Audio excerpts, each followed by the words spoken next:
British Columbia Institute of Technology acknowledges that our campuses are located on the unceded traditional territories of the Coast Salish nations of Musqueam, Squamish, and Tsleil-Waututh. From the Broadcast Center at BCIT's Burnaby Campus, this is All Talk Radio. You're listening to 1680 The Crow. Hello and welcome back to your late afternoon cast to 3:30. I'm Grace Chen and here is what is making news this afternoon. In light of the recent drug decriminalization pilot program in the province, where public drug use is no longer permitted on public spaces such as hospitals, transit, and parks, Stephanie Taylor from the Canadian Press states that the province's request to scale back on this has been granted. This change is effective immediately. She shares how Yara Sachs, the federal mental health and addictions minister, spoke with BC's public safety minister Mike Farnworth, who elaborates further on this change. We're working with police and First Nation partners right now to finalize guidance to police to only arrest for simple possession of illicit drugs in exceptional circumstances. Today I will send a letter to police to inform them that these changes are now in effect and to let them know that guidance will be received in the coming days. On Mental Health Awareness Month, it is also important to acknowledge the barriers Black Canadians face in accessing these services. Reporter Spencer Pomeroy spoke with Shanique Edwards, a mental health consultant for Black Mental Health Canada, on strategies to reduce the gap. A report by the Mental Health Commission of Canada says that 95.1% of Black Canadians say mental health services are underused and need attention. Shanique Edwards, a mental health consultant for Black Mental Health Canada, says working together with allies can help bridge the gap. So how do we bring in our allies? How do we, provide trainings and education into some of our experiences so that they can have a bit of knowledge when they're coming in and working with the Black community, so they can offer culturally affirming care in their context. So then that way we are helping to bridge that gap as well. Edwards also says she wants to see more advocacy for Black mental health on a national level to help gain resources. Spencer Pomeroy, BCIT's The Crow. Now for news on social media in schools. With more young folks on social media, school boards are working to protect their kids from exploitation. Reporter Emily Deneen spoke with Chris Kennedy, the superintendent of the North Vancouver School Board, to inquire more about what they are doing to help. Chris Kennedy has worked for the school board for over 10 years. He says that the way exploitation works has changed since he first started. With social media giving easy access to talk with anyone from anywhere, Kennedy explains what he's doing to protect his students. And so right from grades, 4 and 5, beginning to talk to kids about safe use and what's legal and what's not legal, and just about how to keep yourself safe online. And we think it's better to start before they use it than be responsive after they use it. Kennedy hopes that with the measures he's taking, students can learn to be safe online. Emily Deneen for BCIT's The Crow. Emily Deneen now joins us live to dive deeper about social media culture and the dangers of sexual exploitation for young people with an online presence. So, Emily, what is the Vancouver Collective Against Sexual Exploitation, or VCASE, doing to combat youth sexual exploitation? So VCASE sends out news of sexual exploitation cases and bills that the Government of Canada is trying to push forward, and they send these out to everyone on their email list. And by doing this, it helps bring awareness to not only the victims of these sexual exploitation cases, but it also just helps everyone in the community know what's going on. So they also advocate for victims, which is really great because not a lot of people really do that. And what is a case that VCASE is working on? So right now they are trying to prevent the Government of Canada from fully decriminalizing the commercial sex industry, and commercial sex leads to a rise in sexual exploitation cases, especially in the youth. Thank you, Emily. Burnaby is the latest city in the Lower Mainland to potentially allow people to drink alcohol in parks.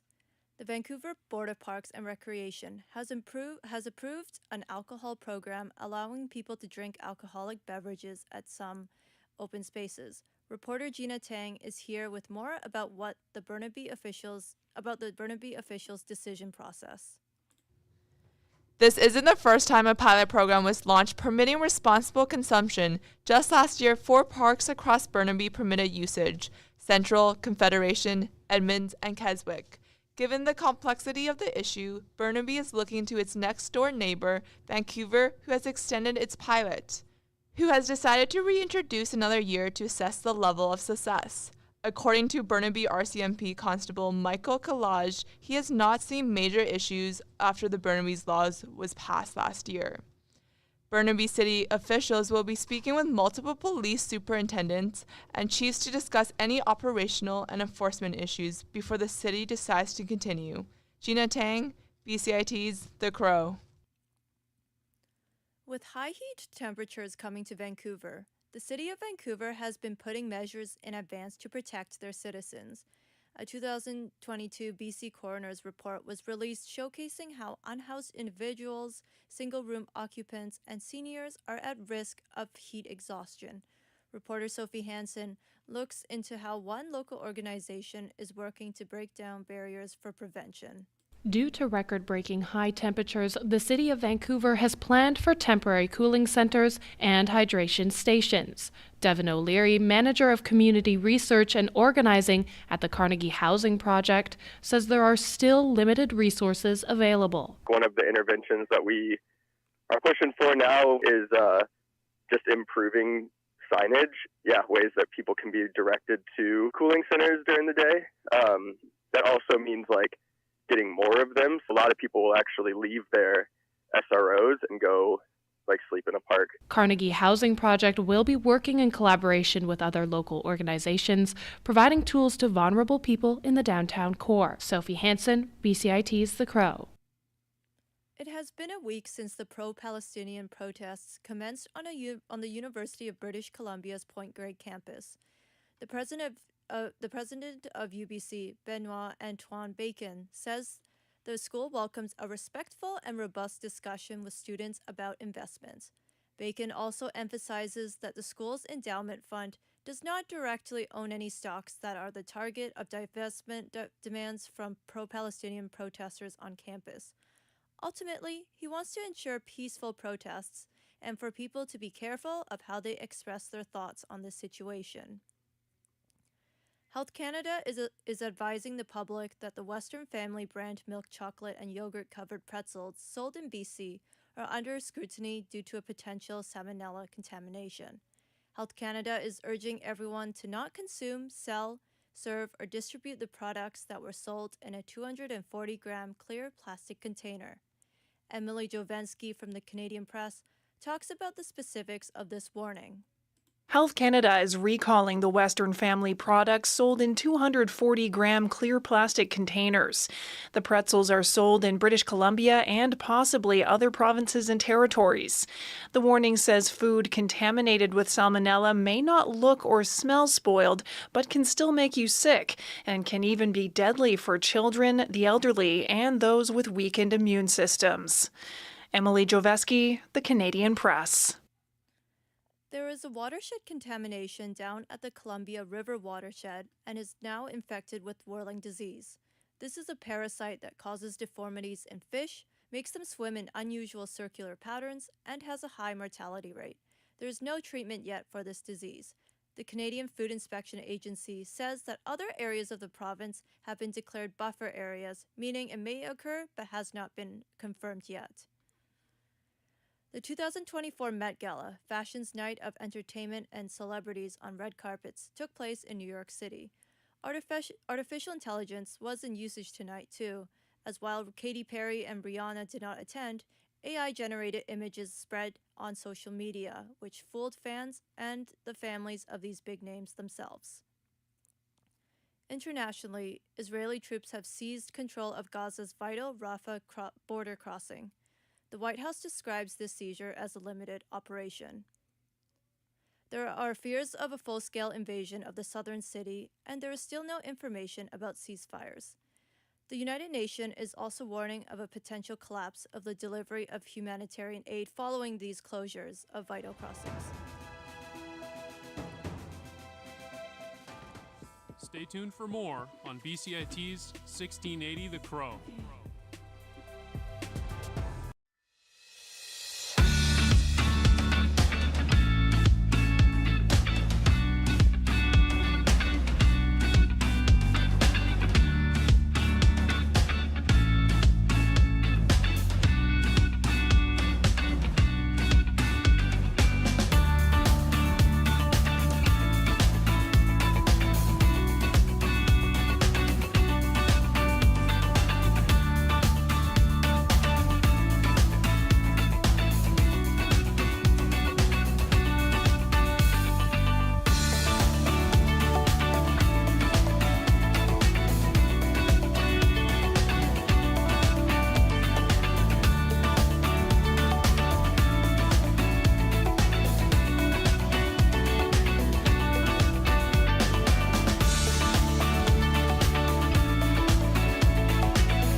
on 1680 The Crow.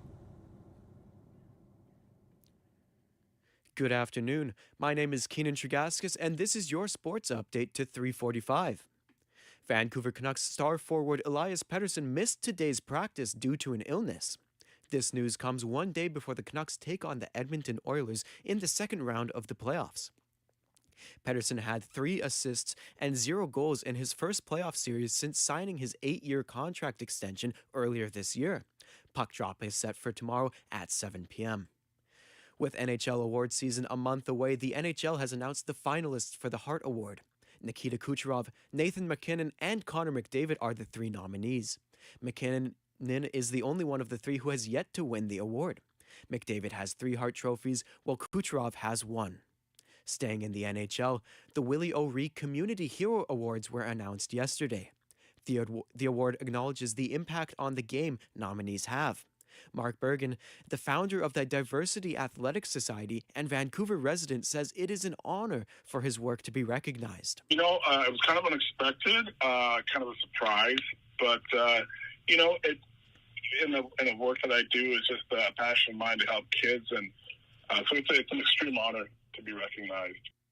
Vancouver Giants goalie Brett Murwald has been awarded the Dell Wilson Memorial Trophy. This trophy is given to the WHL Goalie of the Year. Murwald is the first goalie in Giants history to win the award. He led the league in saves, minutes played, had the 3rd most wins, the 3rd highest save percentage among qualified goalies, and led the league in goals saved above expected. Murwald had this to say about receiving the award. I'm very grateful to be awarded the Dell Wilson Memorial Trophy. I'd like to thank the entire Vancouver Giants organization for believing in me and helping me to achieve this honor. It's been a privilege to represent this organization.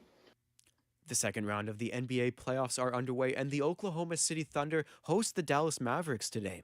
Thunder point guard and Canadian Shai Gilgeous-Alexander, who is also an MVP finalist, will be leading the charge. This is the first time the Thunder have made the second round of the playoffs since 2016, where they made it all the way to the conference finals. Tip-off is at 6:30 p.m. Moving on to the MLB, the Toronto Blue Jays start a 2-game series against the Philadelphia Phillies tonight. The Blue Jays enter tonight's game with a 16-19 record. They also possess a 5.31 bullpen ERA, the worst in the major leagues. Star players Vladimir Guerrero Jr. and Bo Bichette are also off to sluggish starts. Guerrero has 4 home runs across 35 games. Bichette is hitting under 200 while hitting just 1 home run so far this year. In Major League Baseball, the Vancouver Canadians are having a superstar appearance at tonight's game. Marco Estrada, former Toronto Blue Jays pitcher, will be at the game as the Canadians are having a mini poster giveaway. Estrada was with the Blue Jays for 4 seasons and was a 1-time All-Star. Canadians pitching coach and former MLB pitcher Austin Bibbins-Dirks says despite the former All-Star being in town, the team stays focused on the game. We don't really try to emphasize anything other than, go about your business, do it the right way, and hopefully, like I said, if he can make his way in and talk to some of the guys, that'd be great. But we understand it's a busy schedule, so it's not always the case. They take on the Seattle Mariners affiliate, the Everett Aqua Sox, with first pitch set for 7:05 p.m. Toronto Argonauts quarterback Chad Kelly has been suspended for at least 9 games.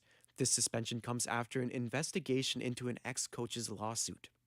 The league also announced that Kelly is being suspended for the 2 preseason games for violating their gender-based violence policy. Kelly is also required to attend counseling sessions by a gender-based violence expert. No penalties or sanctions have been announced against the Argonauts. Over in Europe, the Olympic torch is finally entering France. The torch is set to enter Marseille tomorrow after going on quite a journey. The torch was lit in ancient Olympia on April 16th before boarding a ship for its month-long journey to Marseille. It will be taken across the country before being delivered to Paris on July 27th for the Olympic Games. This has been your sports update to 3:45 p.m.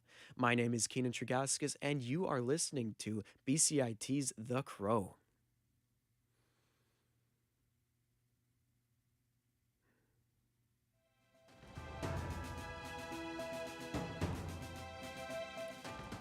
Stay tuned for more on BCIT's 1680 The Crow. This is 1680 The Crow, and you're listening to our feature presentation.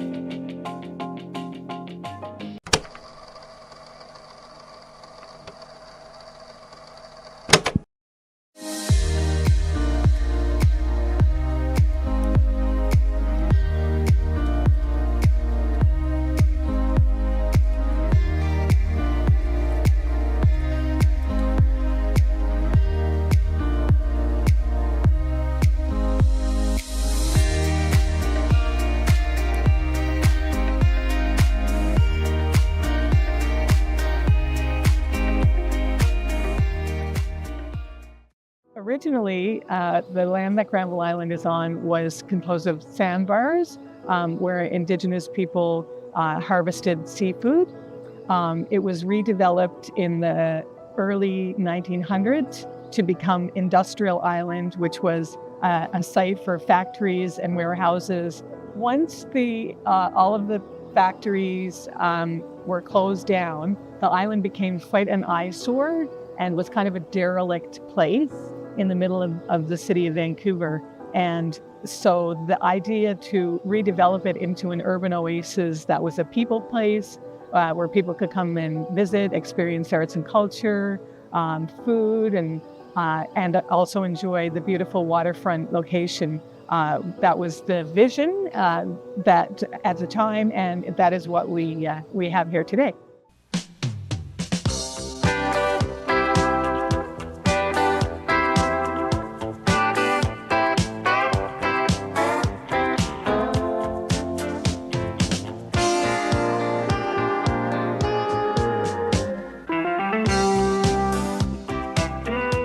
Minutes from the downtown core is another region of this world in a city. Granville Island, surrounded by fish boats and pleasure craft with its huge indoor market. So here we are at the Arts Club Theatre Company on Granville Island. This is one of 3 stages that the Arts Club Theatre Company operates. This is the Granville Island stage, the original stage of the Arts Club Theatre that started before this island was redeveloped in the 1970s. Like many buildings on Granville Island, this was an industrial building before the 70s. And then in the 70s, there was sort of this beautification project of Granville Island. And in 1979, the Arts Club leased this space and the review stage across the street. We ran most of our big shows. This was our biggest theater for a long time. So a lot of our big shows were out of here. So here we are on Railspur Alley in the Artisan District of Granville Island in Vancouver. Railspur Alley, is the home to a number of artist studios and shops where you can watch artists create their own works and purchase them, or just enjoy watching the process. I always to do some art. Yes, I was painting, woodworking. I've been to some art school when I was young, and then I found iron actually really good material to create art. Yes, it's really flexible, really friendly. Yes, easy for me, much more forgiving than glass and ceramic and wood.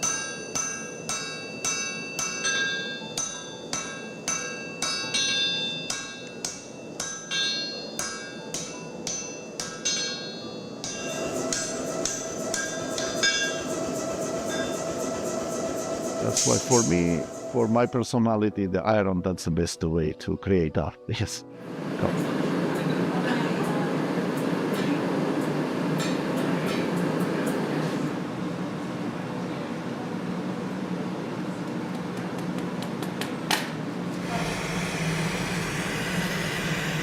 I think the advantage of being on Granville Island as an artist, first of all, it provides a very personable and direct introduction to people, to your practice.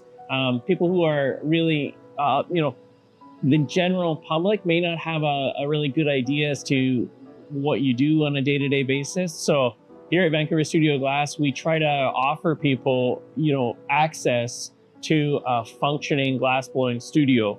It's not something that I would expect somebody to have a well-developed perspective. But seconds after being here, you understand, things are happening.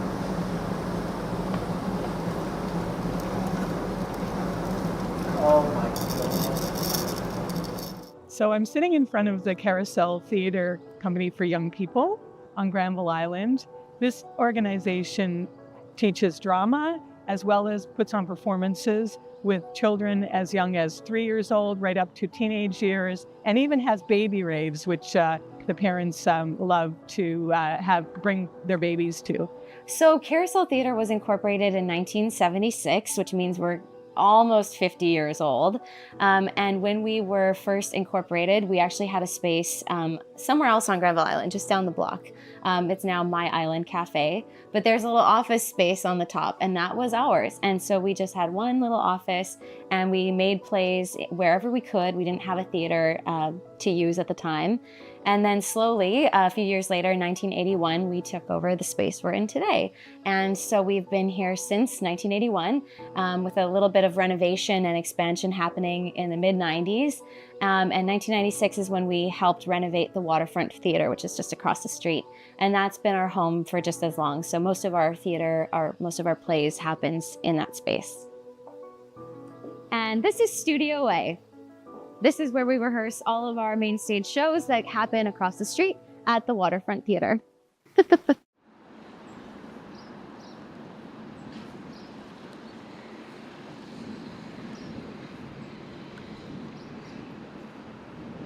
There's so much space down here that is used for theater, and having that hub is really important, I feel like. CMHC, who are the landlords technically of Granville Island, they really help us they give us really good rent, so they support our financial viability. So no, it's really friendly rent here for me because it's like government. I think government supports the artist.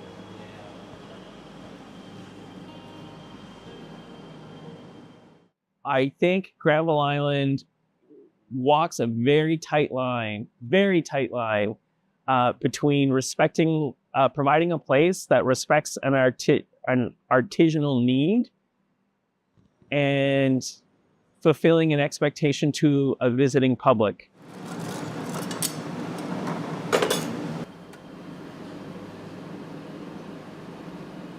This is the kind of place that's a destination, and it proves that the public can share in that experience. It's not a retail experience. I think it has a significance that kind of transcends that monetary value. But I found the best, most meaningful contribution I can make is in my studio to the person coming in on the street, because that experience is what makes this island happen.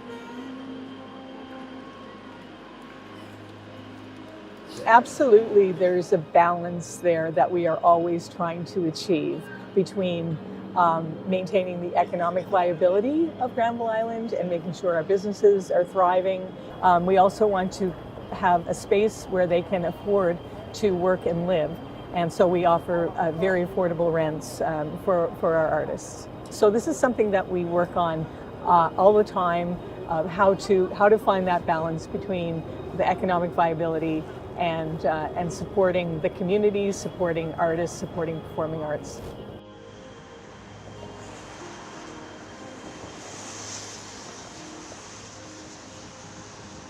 There's always more to be done. Granville Island is always evolving and growing, and those objectives and priorities that we have are long-term.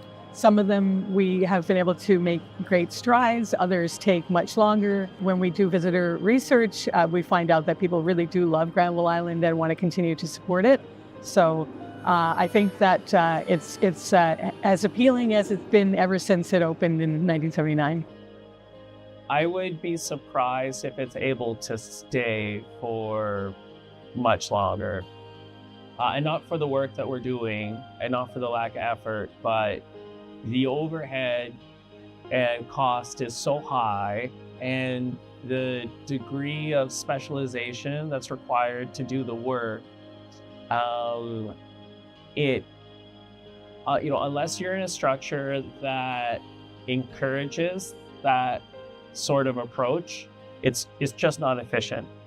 I'm not projecting responsibility on any other party, but it's extremely challenging to do, and I think it's still generally misunderstood. And so, it's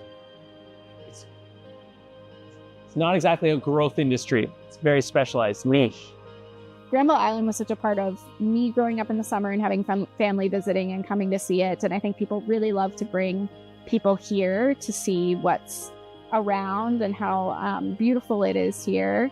So I hope that it continues. I mean, I still see plenty of people in the summer, and I certainly have a hard time finding parking. I mean, we have all read the articles that by 2080, the Granville Island is going to be underwater. So, and we're all worried about that earthquake, but you know, that's out of our hands. But in terms of being a vibrant cultural space, what we really need is for people to come out and see theater. And I'm not talking about just carousel theater. Go out to see an arts club show, go buy a broom, come for coffee on the island, and just really support the local businesses here. There's rent, but rent not that crazy like it's supposed to be. They support the artist. I hope it's going to be same in the future, not going to change. In the future, less culture, more price.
Everything is changing to digital. Everything is online. People aren't just waiting for the 6 o'clock news anymore. People want their news right now. They want to be able to go onto their smartphone, onto the internet, and see the news that they want to see.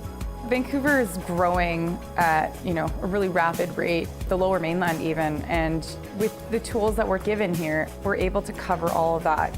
Welcome to BCIT Magazine. I'm Radhika Sikki-King. In the program, they really leave it up to you. I mean, the help is there when you need it, figuring out how to use the programs like Premiere, Audition, and figuring out how to use the cameras.